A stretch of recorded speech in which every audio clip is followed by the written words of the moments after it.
Greetings everyone, I'm Tom Vanderwell with Intelligentics, where intelligence meets tactics.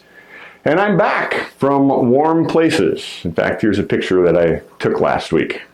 It was nice. And it's now time for this new edition of Three Things Thursday. It's February 13th.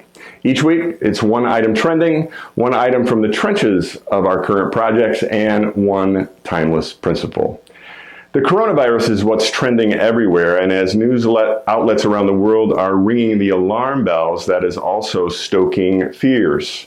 Markets are reacting. Cruise ships without even a suspected case of the virus are being denied port, and business leaders are concerned what all of this could mean. Now, we need to be cautious, and we need to be discerning, but let's also look at the facts at this point. The official death toll in China is just over 1,300 in a country with over 1.4 billion people. Last winter, according to the CDC, the number of deaths in the United States from the flu was over 80,000, and we have just 330 million people. You know, fear can be a tragically powerful emotion. And this brings me to an item from the trenches of Intelligentics projects.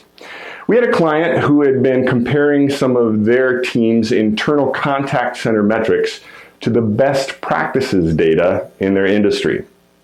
Fearful that their company was desperately behind the competition, they had planned to spend a ton of money to keep up with the Joneses in their market.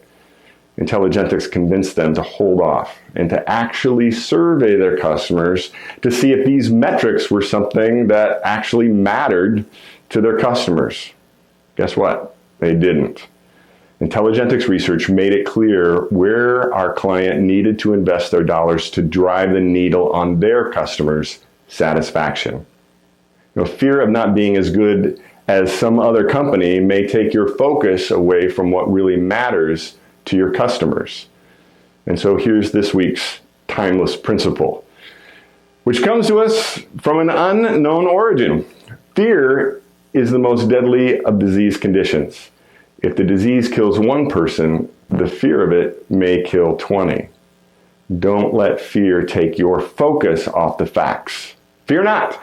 Let the team at Intelligentics provide you with the facts about what your customers are actually thinking, the facts about the customer experience your team is actually delivering, and the tactics that will lead you and your team to profitable success. I'm Tom Vanderwell with Intelligentics, where intelligence meets tactics. I'll see you next week.